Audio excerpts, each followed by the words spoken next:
Hey up, welcome to the Cannon Hall Farm podcast with us, the Nicholson brothers farmers Rob and Dave.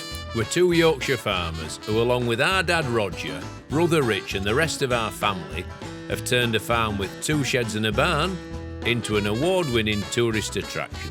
You've seen us on telly, live on Facebook, and now we've got our very own podcast. On today's episode, we're looking back at some of our very favourite moments on the podcast, involving our time on television. Go on, Rob, I'll let you do it this week. Coming up. One of the kids ran back to the group. As I say, everyone's sitting around having a wholesome Really? time. One of the other kids ran back to the group and went, "Mummy, I'm scared." Scared of my kids. Because my kids were like, "Oh, and just pee on it, it'll only give you a little shock." So thanks for that. Right, Dave, another episode of our favourite bits. This one's going out on January the 2nd. So what's the favourite thing about New Year for you? I suppose we used to go out quite a lot, you know, perhaps with our good mates Ian and Julie and Sean and Jodie. Fancy dress parties, anything like that? No, we don't tend to do fancy dress. I've done it in the past, but not on New Year's Eve. Right, It's not something I like doing, fancy dress. right. I've got to say. But usually we'd go out to a few local pubs, perhaps end up at Ian and Julie's. Once we went back to their house and they made a trifle and something happened. Anyway, a trifle fight happened at the end of the night. Really? And they just had a new kitchen. You all started wanging trifle at each other? I didn't. I had no trifle on me. Anita had no trifle on her. Everyone else was covered in trifle. We just stepped back and it all went. So since then, Ian and Julie's never had a party on New Year's I Eve. can imagine why. Or they need to get a new circle of friends. Well, it was this friend that we're throwing at it. Yeah. So, but Right. yeah, you know, how about yourself? So a few drinks locally normally. Yeah. Well, we've always historically had a party. Mum and Dad have always come round. When the children were smaller, they would come round. We tend to have a gathering of some sort, depending who's available to come. So yeah, we tend to stay at home. If I possibly can, I like to get to bed well before midnight. Okay. That's good. Now, I remember... The reason I say that, guys, Tom just said to me, "You're very boring. Last year you went to bed before midnight," which I did because I'd sort of just had enough. Actually, we did as well. Did you? Yeah. Right. So maybe it's just an age thing, Tom. Sorry. The last party, that family party I went to on New Year's Eve, you started playing your 100 Not Out. Did I? Yeah, you got it up on telly and you were playing your 100 Not Out. I just wanted to lock the door and get everyone away, and I think it did the desired trick. Yeah, I hadn't actually seen it. I'd never actually looked at it. So I might cast it onto the television. Yeah. And watch it in full size. Oh, I would. And maybe fast forward it just so I get the highlights. That'd be a good idea. I'm hoping that this year Nelly, on New Year's Day, will want to watch me playing cricket. You know what, Rob? Why don't you get Dale over there to do a highlight video for you? Yeah. But Dale, condense it down to 2 minutes if you don't mind, because at the moment it's nearly an hour. It's already highlights. It's only about 10 minutes. Is it? Yeah. A bit tight. I know what we should do, right? Invite Alistair Cook, farmer, former England cricket captain. Come and watch the innings and tell me where I went wrong. Well, perhaps he could watch it before he sits down on the settee, because we don't want him to fall asleep. Right, Alistair Cook on that settee before the year's out. Anyway, we're digressing. That's not one of our favourite moments on this podcast, but let's go and have a look and see what we've got.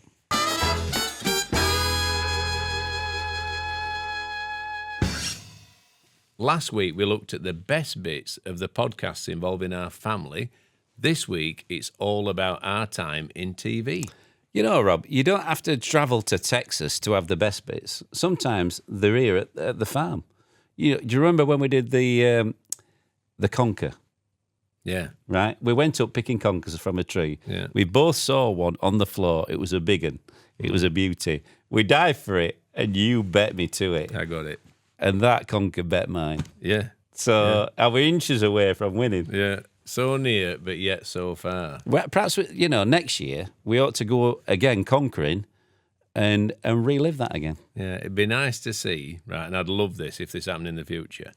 If, say, you had Arthur with you, I'd got Nelly, and say she dived in front of him and just got that perfect conquer and beat him to it. Well, you know what me and Arthur would do? we'd scan it around, we'd look for a better conker, or we'd chuck some sticks up and get the best one from the top. I think if I know Nelly, she would step aside and say, "There you are, Arthur. You have it." Yeah. Kids don't give away the best stuff that easy. Well, that remains to be seen, doesn't it? Yeah. But hopefully there are many more of those occasions to come. And like you say, the stuff that we do here on the farm is often, the most enjoyable things from our point of view. Sledging, Rob. Always good fun. And things with the animals, prepping them for shows, taking them to places, the on-farm sale. Yeah. That was the culmination of a lot of work. It was a lot of work. All those hurdles, taking them down, taking them back, building the stage, moving the animals around. All the anxious wait, David, around the blue tongue restrictions. Yeah. Would blue tongue come into our area and force the sale to be cancelled? There were so many things that had to fall in the right place for it to work, and it did, and that doesn't always happen. Farming is all full of surprises, so who knows what's round the corner, but I can't wait to see what else is on the show tonight. Anyway, the first clip is not about someone we've met here on the farm. It's someone we met in Sweden. It was Big Mads, and he told us all about how he liked to father his children.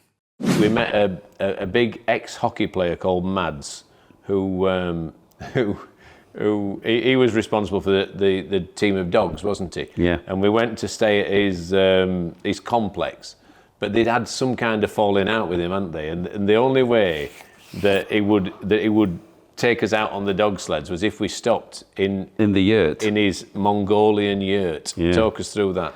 Well, the yurt was nice. It was lovely. There was a little fire in the middle, very cosy. The toilets were quite a distance away. And at 3 o'clock in the morning, when there's 80 huskies outside howling, right? It sounded like a pack of wolves, didn't it? Mm. The snow's coming down. It's minus 20. Yeah. Now, maybe minus 25. Now, I seem to remember, I don't know if I want to say this, but the sleeping bags that were provided. Why don't you want to say it? Because it's a little bit bad, isn't it? They smell of BO. There was a strong smell of BO on those sleeping bags. Yeah. So what we used the skins that are covering the chairs of reindeer hide. Yeah. And we slept under those. The reindeer skins were less smelly than the sleeping bags. Exactly. They were. I've never smelled a smell like it, but it was still an interesting, nice night. Well, I'll never forget Mad saying, "This is my favorite room. I have fathered 6 of my 7 children in here." He says. And I knew we were in trouble then. So that was obviously his love nest. Yeah. And we managed to spend time in his love nest, thankfully, without him. He must have sweated a bit on them sleeping bags, that's all I'm saying. He passed me a box of matches. He said, "There is only one match left. If you don't like the fire, we will starve."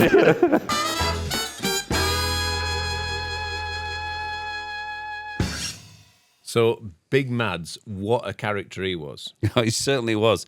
Larger than life, literally. And, I mean, what a tough bloke. Mm. What he goes through on those endurance courses. You wouldn't take him on at arm wrestling, would you? Yeah, not at all. I wouldn't take him on at running, fighting, anything. He's a nice chap, though. Yeah. Well worth going if you're ever going to Sweden. Look him up because it's such a great experience. Ice hockey goalkeeper, dog sledder, all-round interesting man. I'll tell you where we met some other interesting people, Rob. Texas. Oh, gosh. I think the next clip is all about our time as cattle auctioneers. I'm going to pick your favourite part of the trip, right? The auction house. When we were auctioning off those long-horn cattle, that was terrifying, but a lot of fun. 250, 50, 50, 5, 5, 5, 5, 5, 5, 60, 60, 5, 5, 5, 5, 5, 5, 7, 7, 7, 7, 7, money! There was all that kind of thing. We were learning off Doak, who was a big pal. Yeah. We're still in touch with him to this day. You know? And it was a treat, a nerve-wracking treat. It was a good day. I remember I had to follow you on. You got the crowd behind you. I thought, why couldn't I go first? Get it over and done with. There's something about going first that I just like. Yeah. But it was good fun.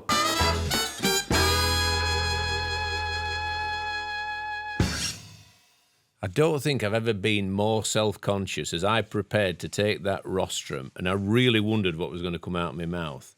But that might have been embarrassing for me, but what was more embarrassing for you was what came out of your backside in the steak eating competition when you went to the car park to relieve yourself. I think I added to global warming that day and noise pollution as well. We went to Southfork, we did some auctioneering, we did a whole manner of other things. Yeah. But the steak eating competition was that, I think that was your finest hour. Well, I thought I'm going to do well with this. One thing I can do is eat. Yeah. Right. But I think you tummy topped me. You know, I got so far. It filled up on bread. I got so far, right, and I just had to go outside for a quick walk, and my tummy were rumbling. And what I did, I turned my mic off, right, because I could see Lee in the window filming me, right, and I let out the biggest fart you've ever heard in your life. He broke wind. I'm really sorry. Right. It's a family show. Absolutely. A monstrous fart. It was a massive steak. What else could I do? And then I put my mic back on, and Lee went, why did you do that? That shows why did you do that? It shows he's a media professional now. To turn your mic off before breaking wind just shows that you're all about you. Lee wasn't happy though. No. He was not happy. He wanted that on film. Yeah. But I didn't want it on film. Yeah. And why am I talking about it now? I don't know, but It's on film now.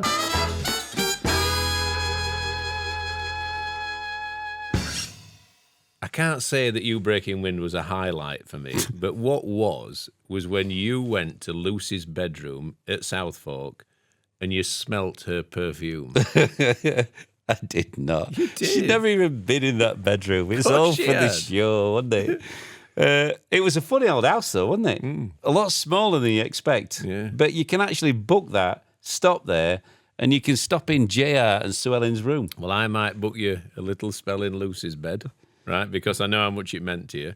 And I know how much when you saw all the soft toys that you just wanted to sit there and stroke them. What a load of rubbish. But I've got to say, He it was loved a it. great day. It was a great day.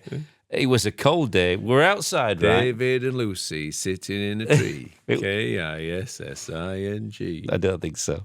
But what you don't understand is, at the end of that particular clip, me and Rob was sat outside with some of JR's bourbon whiskey, right?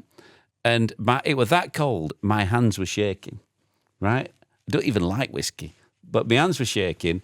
And it must have been about -3, and then all the snow came straight after that. Yeah, and it shut us down for a couple of days. Who went to Texas and actually got caught in a snowstorm. It doesn't happen very often, does it? But it did for us. Well, it shut down, didn't it? I mean, we walked across to the showground. There were still kids and everything showing cattle and all the rest of it. But it's a place I'd love to go back. So I think, to sum it up, David being in Lucy's bedroom, me having JR's gun, right? The one that shot... Who did he shoot? Sue Ellen's sister. Who was called? Kristen or something like that, was it? Kristen? It was Kristen or Crystal. Kristen, I think. Yeah, you're right. Are you thinking Crystal from Dynasty? Yeah, maybe. Okay. Yeah. He loved all them shows. Anyway, enough about 1980s TV shows. The next clip is all about questions and answers, right? And what it means when people get to put us on the spot and hit us with a question that's a tough one to answer. Sometimes I regret answering. Yeah, like what? Well, like, if you were going to a dinner party, would you pick Eddie the Eagle? I should have thought about that a little bit Les more. Dawson and Eddie the Eagle is David. I should have David. thought about that a little bit harder. There's plenty of other comedians out there. I'm sat next to one. So, Vicky, how have you managed the transition from farmers into TV stars? What has been the most challenging change? And what are the best and worst bits of TV stardom? And this is particularly for David. TV stardom. We're not stars. This is particularly for Dave. Well, it doesn't say that. I think no. We can go. We can You know you're quite a big deal. to myself. No, seriously. I don't. We neither of us see ourselves as being famous because we're not. We can go to London. Nobody recognises us. A taxi driver once did. He did, yeah. Oh, yeah. Look, well, perhaps a guy in the train station might go, "Who's looking after animals?" I had 2 people when I went to Spain last week. Yeah. Oh, 3 people, sorry, recognised me, and that were it. Were you handing out farm merchandise at the time? Well, I had a Happy Days T-shirt on. I am Dave. With a Cannon Farm hat on and a carrier bag. I've been on the telly. T-shirt, that's it. Perhaps we should sell them. No, but seriously, I think it's nice that people travel to the farm. I've seen a few people today. It's the first time they've been.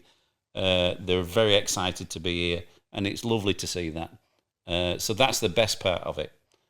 People coming to visit us and being really, really excited and loving the day. We're honoured, privileged, and proud, aren't we, to represent Barnsley? You know, we're a Barnsley family. Yeah. We love to showcase the area to its best attributes. We're proud to represent farming and farmers because we always want to be the best face the industry can ever show. And we're proud that we've been somewhere that people, in times of difficulty and stress, have turned to, and it's given them hope and enjoyment. And if we can do that, then we're the lucky ones. We've actually, David, got someone's ashes to scatter later today. I know, I've seen that. So, and for someone to do that, to entrust their loved one, because she loved the farm so much, for us to sprinkle those ashes in a designated place and say a few words is a wonderful compliment to the farm, to all the other people that work here, because it's not just us. We're the front face, but there's a powerhouse of brilliance that goes to turning Cannon Farm into what it is today, and we're lucky to head it up, I suppose, to be the public face of it. The great thing for me is we get to go to some cool places, meet some great people, and like doing the TV stuff. It's like a day out. It's like a hobby. It's like a paid holiday. It's like a paid holiday. It actually is. It is. Yeah. To me, it's genuinely like a paid holiday. Yeah. I can't believe we're given the chance to do some of the things that we do. Yeah. And people, it's not well paid, you know, but it's great. paid. It's great. And we're very lucky. So that's me, going places, meeting people, and new experiences. Right.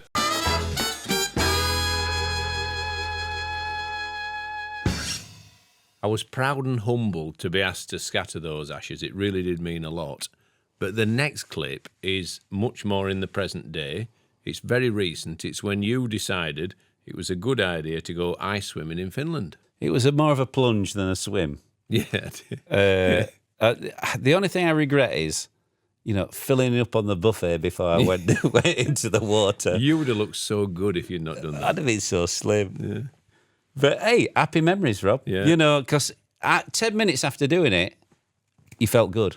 It was a party pack and a party time. So you plunged into the water. Just how cold did it feel? I wouldn't exactly say plunged. I basically got up to my waist. There were a lot of whoo going off, weren't there? Yeah. You were trying to go up. You were trying to psych me up and say it's for Barnsley. Do it for Barnsley. Well, I thought to myself, motivate you. Well, you did actually. You did. I thought, yeah, I can do it for Barnsley. I'm not going to show that us Northerners can't cope with this extreme cold. And how cold was it? What did it feel like? It was so cold out. It was -12 when you stood out of it. When you got in it, it just got colder. And was there a feeling of euphoria at the end of it? Not in the water. When I got down to my waist, I kind of half said, I don't think I can. And then I thought to myself, do it. So I just went down to my neck and I actually thought I were in a lot longer than I was. Did you? Yeah, I thought I'm doing all right here. I've been here about 5-10 seconds. And it's important that we were told beforehand that you don't put your head under because that can be dangerous. I think some do. Some swim under the ice. But for someone who's just doing it for the first time, don't put your head under because it can, it can be pretty serious, really. So, and I think the idea is that you plunge yourself into the cold, you then scurry back to the sauna, warm up again, and then you went in again, didn't you? Yeah, afterwards? Well, that's the thing. I felt really good. You come out of it thinking, yeah, that were brilliant. And I said to Adam, right, should we do it again and get a different shot, different angle? So it looks like you got more cameras on you. That's the moment then when the endorphins are being released, when the euphoria hits you, that you've gone into this coldness, you've then come back into the warmth. So, And how long did it last? Did it last for hours? Did it last for days? Did you see me smiling much afterwards? Not beyond 7 o'clock. I'd say it lasted. Yeah, you felt good, afterwards. But, again, I did it again. I felt good. Did it give you an appetite? Did you eat more that night? I imagine it might do. Well, probably. I think that night, actually, Rob, we can't talk about it because it ain't being aired. We actually did the Northern Lights, didn't we? The Aurora Borealis. Yeah, Aurora Borealis. Is it? Is that right?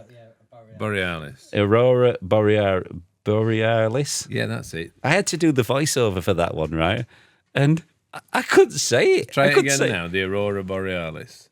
It took me a long time to get that voiceover done. Do it now. I don't want to, because I'm going to get it Right, wrong. this is the words, right?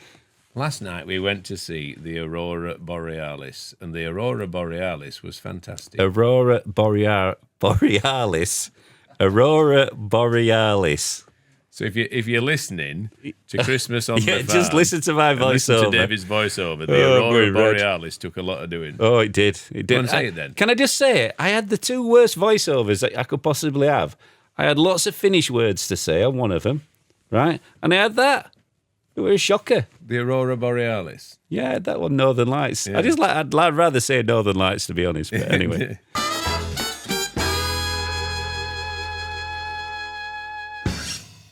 So the big question is, can you now say Aurora Borealis? Northern Lights, 100%. Aurora Borealis. You got it. Not bad. Wow. Well done. Only took me a couple of weeks. Right, so from the Aurora Borealis, Yeah. say it one more time. Aurora Borealis. Brilliant. You've nailed it. Got it. Enough about those kind of stars. What about a star that we know, Matt the Vet? Well, who would have thought Matt would become a big star? Well, when we first met him, he was an enthusiastic lad who was just a really good vet. Now he's on the front cover of OK magazine. That is quite a feat, that. Yeah, I mean, well done to the lad. And advertising cat food online. Oh, I tell you what, there is no end to his skills. Where will he end up? Well, I just thought he was good at calving cows. I think he might end up pedigree chum. Here's the clip of Matt. I actually did an interview for I think Radio Scotland or something like that. It was, and they're saying is what you see. I thought you were going to drop in OK magazine. Okay, we'll get to that later. Right. Matt managed to appear in OK magazine, like New Baby and everything, and I just thought you were going to work that in. Then I thought, a shameless name drop. I've never heard the end of that since I've done it. Like, Have you got it framed on your wall? well, you know what? Here is my baby pose. Oh dear. So you know what? So what makes me laugh is that when it came out, I hope you got it well was paid. Is all Christmas. I'm saying. Well, you know what? There's not. It's not. Don't what you talk think. money. Don't talk money. Yeah, awkward. Can we scratch that? But what made me laugh when the magazine cover came out. Have you saved a copy? Oh yeah, I'll get you one. I may have saved a few. From a stage when she's older, Yeah. But what made me laugh, when you go and buy the magazine, you see it in the shops, don't you? There's the magazine cover, okay, whatever it might be, and you can see the stories at the time. So-and-so's had a baby, got married, whatever it would be. Now, certain magazines are advertising on the front, don't they? Now, the front of OK magazine, for that particular time, I remember distinctly, had a marketing cover for Argos. Now, Argos had kind of enveloped the magazine.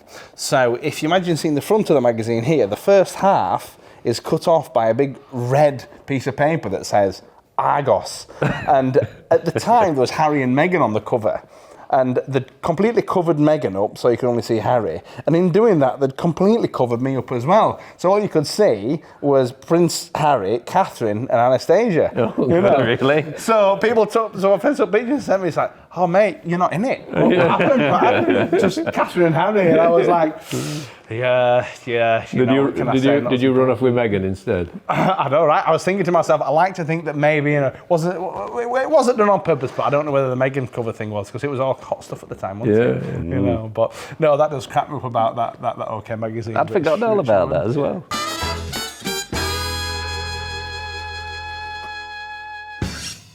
The next person to appear on the Best Bits is Helen Skelton. She joined us on the sofa whilst filming Winter on the Farm. I should be super proud that I'm mentioned in a book, but I'm not really sure I am. Well, she's an A-list celebrity, Rob, and to get a mention is good, but get a mention about actually telling her lads about what not to do in the countryside and that is weeing on an electric fence. And what did they do? They weed on an electric fence. And they came did back warn 'em. laughing all the way home. It must have hurt. I always laugh because I feel like we have had very similar childhoods. I tell the story when people say, "What do you actually get on with them?" And I'm like, "It's not hard work, is it?" Remember that day we were stood in the field, there's an electric fence, and without even talking or thinking, each of us got out a massive long blade of grass, put it on the electric fence, and gave ourselves a shock. Yeah. Why? We knew it was See if it electric. were working. Yeah, but it's just something you do, isn't Yeah. it? Yeah, but then you kind of get rid of the grass and then you hold it as a kid and get a proper shock off it, don't you? And then you know what's coming next, Helen, don't you? Yeah. Yeah. My children. Yeah, I know. Who said it? I It was told him. Yeah. I said to Helen's lads, I said, have you ever tried weeing on an electric fence? Next thing I know, Helen's ringing me up saying, you know what they've done?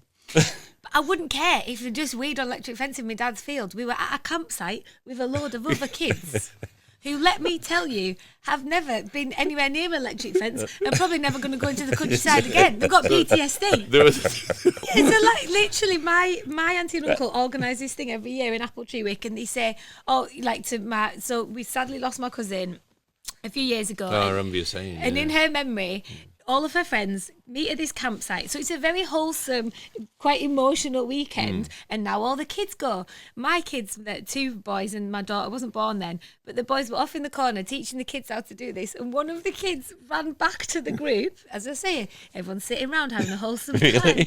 One of the other kids ran back to the group and went, "Mummy, I'm scared." Scared of my kids. Because my kids were like, "Go on, just pee on it. It'll only give you a little shock. Just pee." So thanks for that. But the key is don't do it in full flow because it comes back a lot stronger then. You've just got to wait till Oh, that's where they went Yeah, wrong. I'll yeah. remind them of that. Oh dear.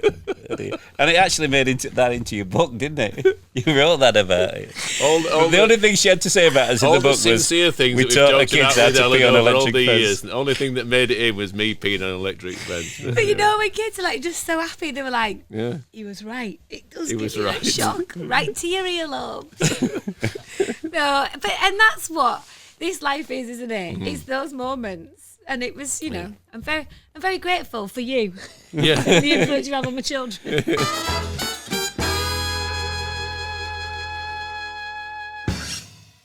I really enjoyed filming Winter on the Farm, and catching up with Jules and Helen again was great.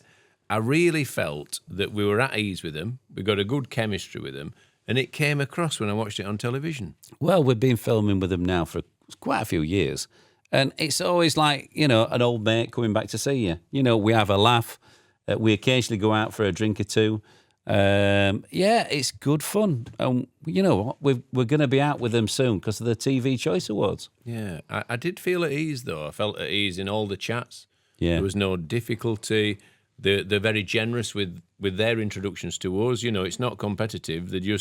They want us to be the best we can be, and we want them to be the best they can be, and they already are brilliant. Yeah, it's effortless. It's just like seeing an old pal again, and when we're filming with them, it's just a chat. They're like a pair of comfy slippers. They are. I don't think Ellen would like that comparison. No, maybe not. Jules is all right. Yeah. But yeah, Ellen, she's always great. Jules is fantastic. And we saw JB as well this time. Who'd have thought that someone like Helen Skelton would be here on our podcast, waxing lyrical about everything to do with Cannonall Farm? She's a great pal. She's a really talented lady and a really good friend to have. Yeah, I mean, the next good friend that's on our little sofa that's coming up next is producer Kim. Yeah. And she coined a phrase which I found very amusing, Rob Bingo. I managed to get a few in on the last series. She was looking through the door as Peter and I were looking at that baby donkey. And I looked at her and I said, "It's drinking like Dave on a Friday night." And she put her head in her hand.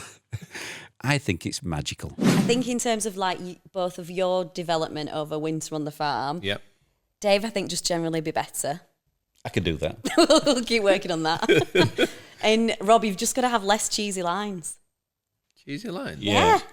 I could honestly, I could They're all sit down. original. Couldn't you sit down and watch an episode of anything on the farm and play like Rob Nicholson bingo? Right, I've got one for you. Magical. Yeah. Oh, it'd be magical. This, and it just feels like a magical moment.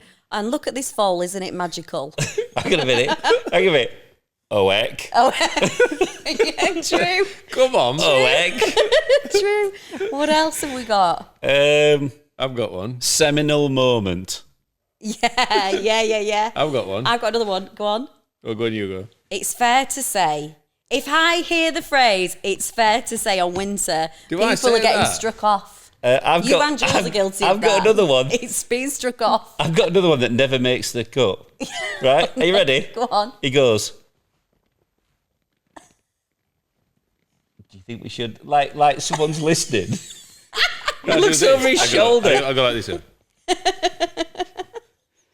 You do that a lot. And and another one. straight in the bin. I've given Judith Chalmers. Judith You've Chalmers. made your Judith that's one of my Chalmers joke a few favourites. times. Drinking like Dave on a Friday night. Drinking like, yes. Yeah. Yeah. Um, We should do Rob Bingo on Windsor. drinking like Dave on a Friday night. What else do I do? Oh, his hemorrhoids. Oh, yeah, you always mention it. But yeah, I don't you actually do. have an hemorrhoid problem. Yeah. He just has a mild leakage problem now. That's all. Yeah. Don't say things like that, because That's really weird. there was It's this really one weird. scene in springtime that we did, and it was you two and Jules, and you were clipping the goat's feet. Oh. And I think you were in the middle and Jules was on one side, and you had your glasses on and your wire. Oh, yeah. And Jules didn't have his glasses on. Jules had his glasses on his head, and you're there with the goat's foot, like, can't see. So you're there, you can't see, you're blind. No, I can Rob's see from a already there with his distance. little granny glasses on. And then Jules pulled his glasses on his head. And I remember standing behind the cameras thinking, oh no, we need to make this younger. How can we make Men this of a for younger? certain age.